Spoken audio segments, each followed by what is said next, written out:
Oke, apa kabar teman-teman semua? Assalamualaikum warahmatullahi wabarakatuh. Kali ini saya berbeda ya, tidak pakai video vlog atau apa. Mungkin kali ini berbeda karena saya mau memberikan 5 usaha berpeluang besar di dekat pasar. Mungkin Anda yang rumahnya tinggal di dekat pasar, atau mungkin kurang lebih jaraknya 500 atau 1 kilo dari pasar, mungkin bisa cek ke pasar, atau mungkin Anda ingin usaha di pasar apa saja di sana. Lihat-lihat ke pasar, putar-putar apa aja dulu. Dan ini 5 usaha berpeluang besar yang ada di dekat pasar. Tapi sebelumnya tekan dulu tombol loncengnya ya, subscribe, nanti juga bisa like, komen. Kalau ada pertanyaan-pertanyaan, komenlah di bawah ya.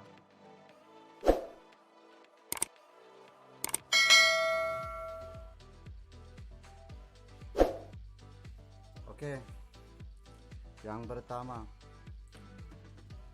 peluang yang pertama itu adalah counter pulsa. Kalau counter pulsa itu sekarang di tahun 2021 itu tidak, umur 25, 35 sekarang orang pelaku pedagang pasar sudah banyak yang ada di pasar, karena semua juga mempunyai HP Android. Dan pelaku pasar pun sekarang sudah banyak yang pakai Android. Di sana mereka itu bisa dapatkan data, kuota, atau pulsa biasa, atau mungkin token listrik, rekening listrik juga tambahannya ya. Terus targetnya itu memang bukan buat pembeli atau pengunjung, tapi target kita itu adalah pelaku pedagang pasar, yaitu yang bisa nantinya buat kalian semua berlangganan di sana, karena beruntun, dan itu pun voucher pulsa atau apapun itu pasti banyak, apalagi kebutuhan internet semakin tinggi ya, entah itu di dalam ataupun di pinggiran dekat pasar,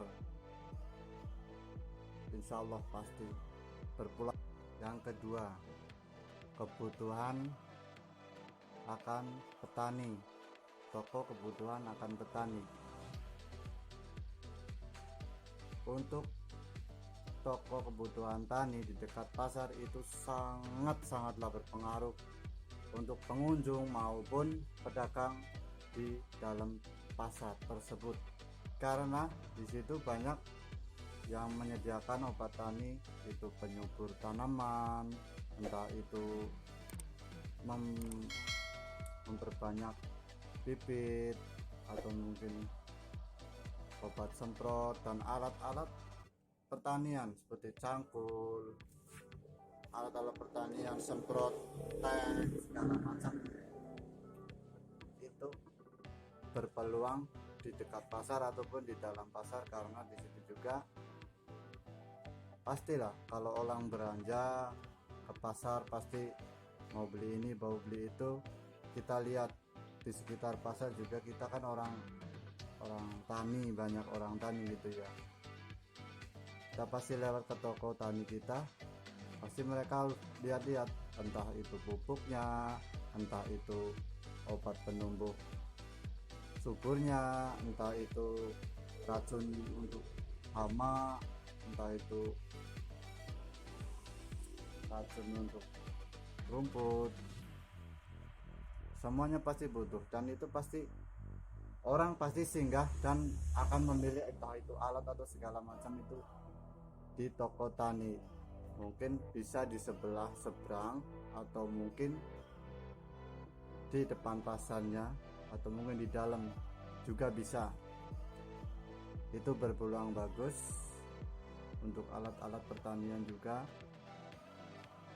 bisa direkomendasikan, bisa dilaksanakan, dan juga semoga Anda bisa survei di situ ada atau tidak untuk toko pertanian. Nah, dan yang ketiga, toko pakan hewan. Toko pakan hewan kalau di pinggir pasar atau di dekat pasar atau mungkin bahkan di dalam pasar itu banyak sekali yang pasti di situ beli, entah itu makan ayam, makan burung, atau mungkin obat minum, atau mungkin juga obat kutu buat kambing, buat burung, buat kucing, segala macam itu ada. Pakan kucing, pakan burung, burung dara,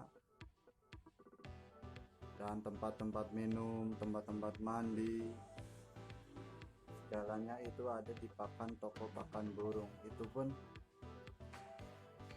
sangatlah luar biasa kalau ada di dekat pasar atau maupun di dalam pasar, karena kalau setahu saya kalau pakan burung, pakan hewan di dekat pasar itu notabene sedikit, dan itu sangatlah berpeluang